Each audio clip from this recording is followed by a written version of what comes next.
we're going to go on to our state at risk.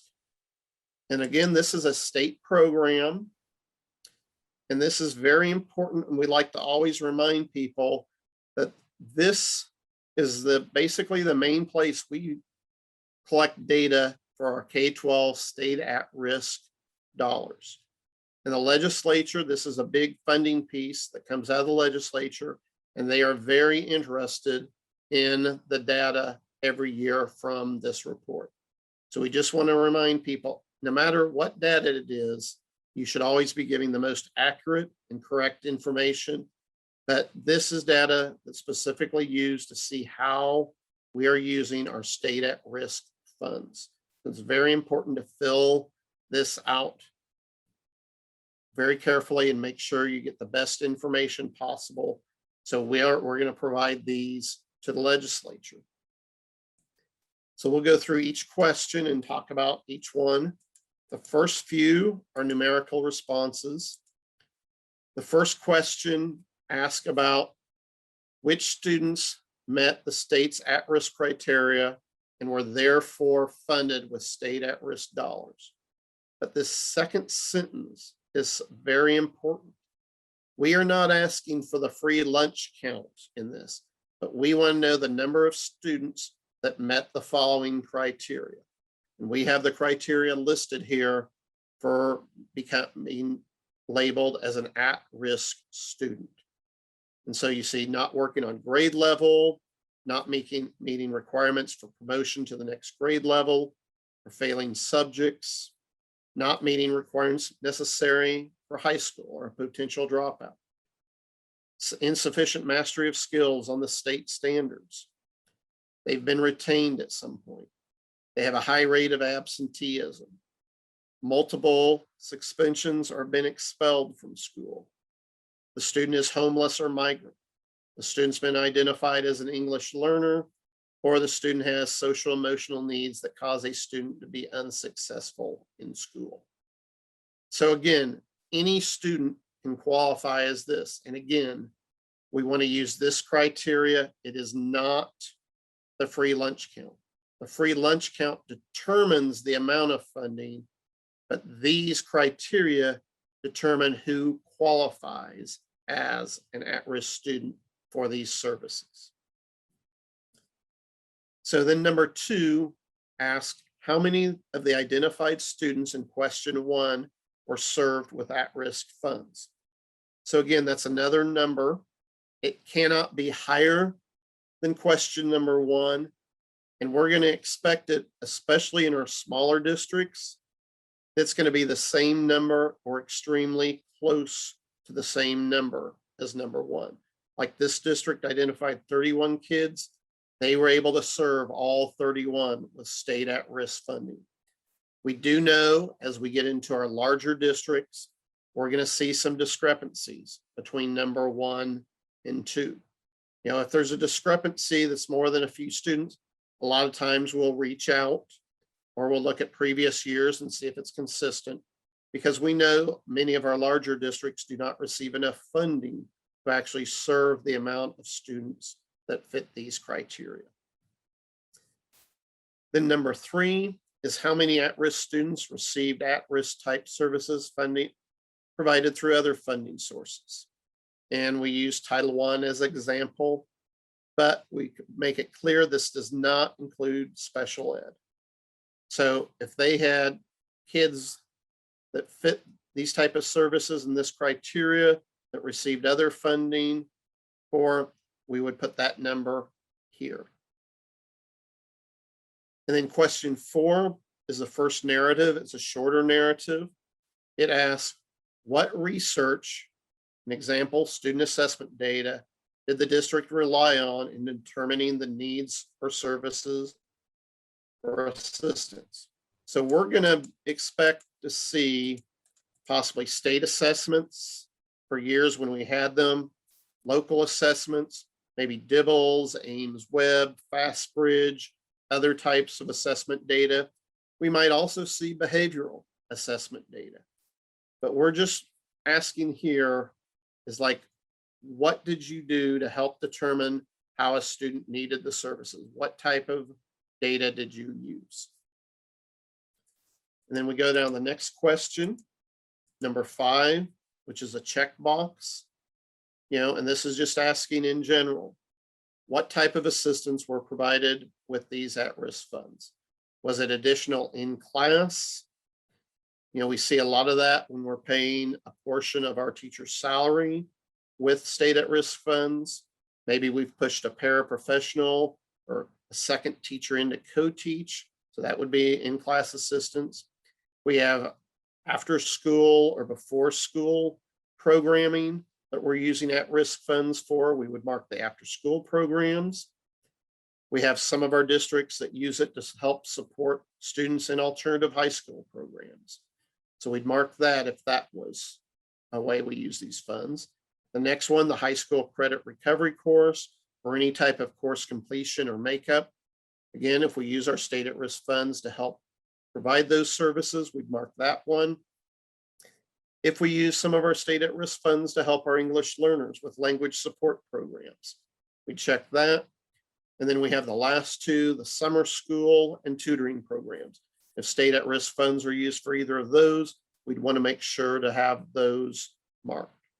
And then again, we have the other. And if you mark other, we are going to need you to specify what it is. And that's typically one that we may need to clarify if you have another, just to make sure it fits the allowable uses under our state at-risk funds.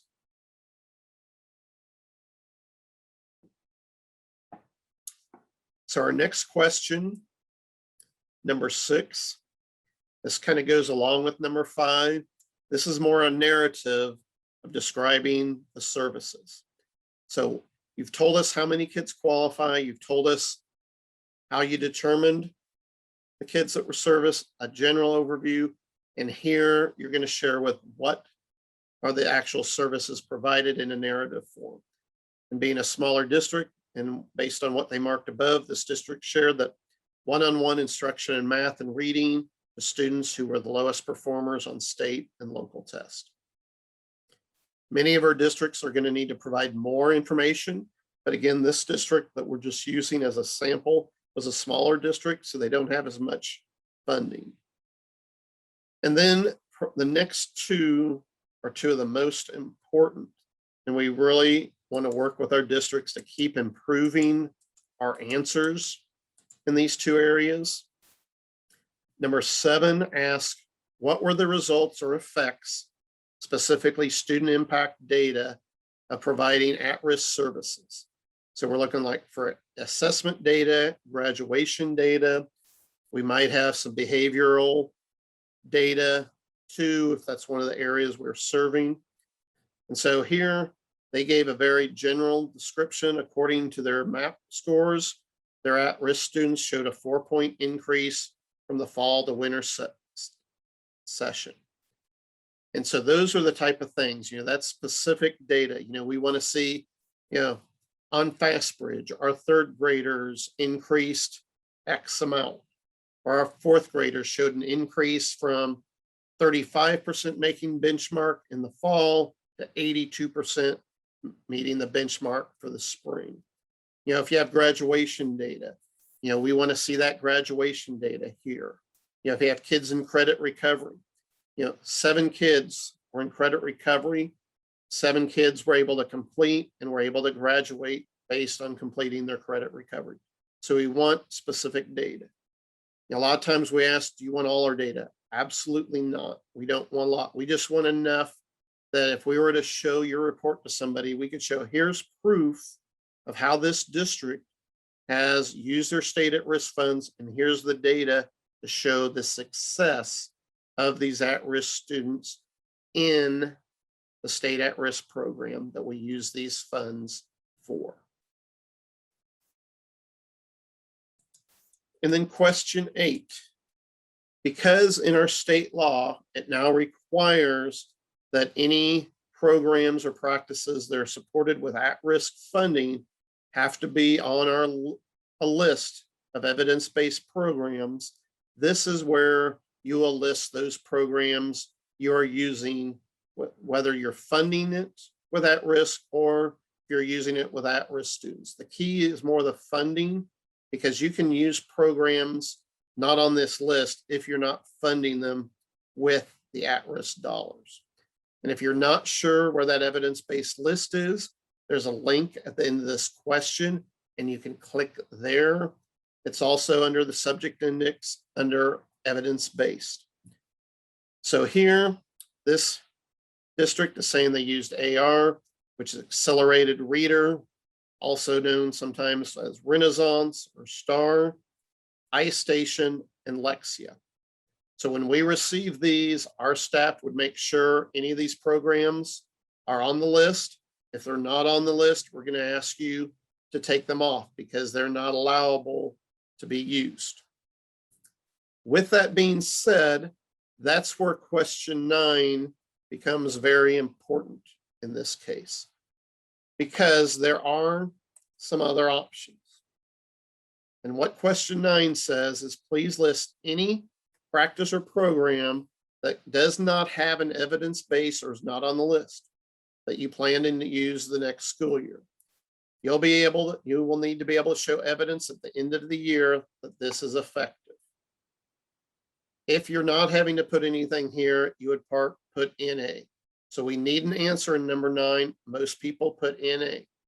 But in the state law, it states that districts may use programs not on the evidence-based list if they can provide local data that shows the program or practice has shown growth with the students in the specific district. So there's basically, you're going to have 2 options if it's not on the list.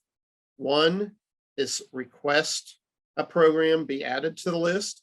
But if you're going to request a program be added, you will need to provide us the verified data from sources other than the company itself. And we have those many listed on our evidence-based website.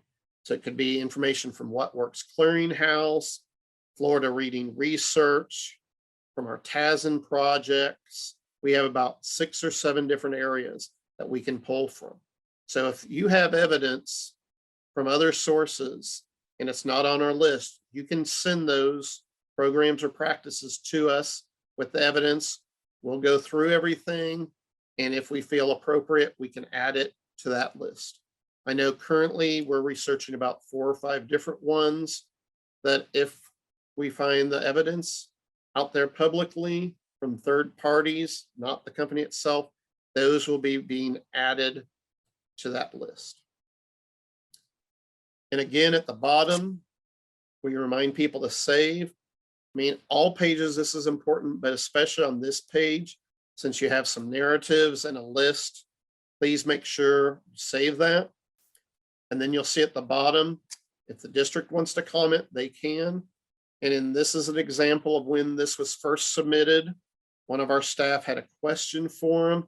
It had to do with the data. And so we put in question 7, use data to show how it's clear that the programs and services you're implementing are making an impact.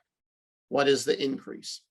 So for me reading this, obviously, they went back and redid question number 7 and added the information that showed the increase in their student abilities through the data they shared.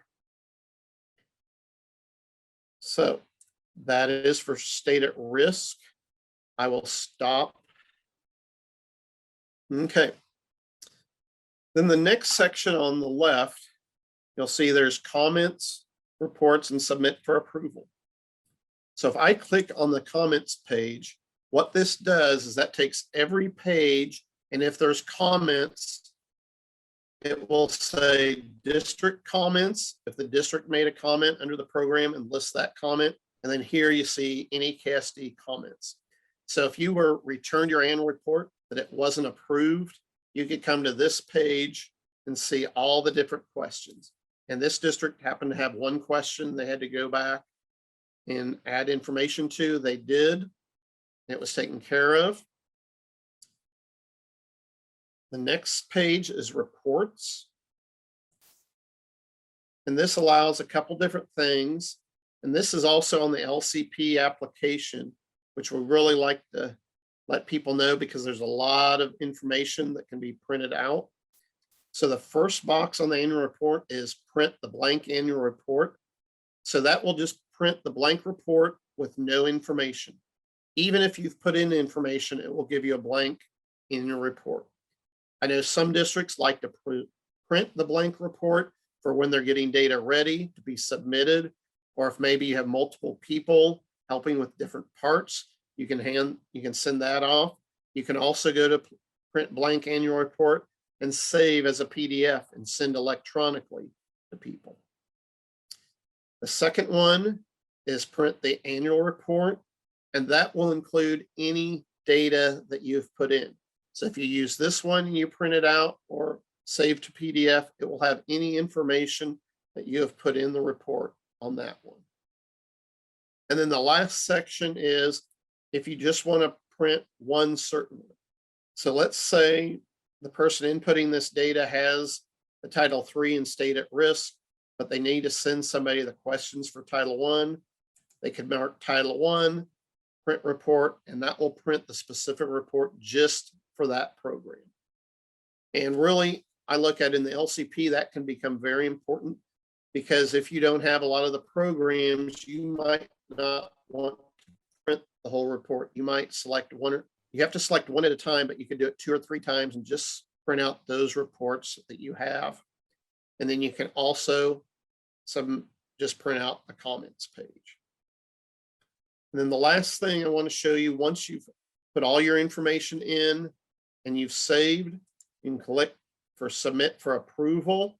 And typically there would be a gray box here that would say submit if there were no errors. If there's an error, we're going to give you detailed information that tells you where the error is. And you can go back and work on correcting that. And then once errors are corrected, you can submit for approval. And then that's when it comes to KSDE. We look at it. If we have any questions or comments, we'll either call, email, or if it's fairly straightforward, we'll put it in the comments, disapprove, and it will come back to the district. But that's one of the reasons it's really important to have that contact information updated in the system.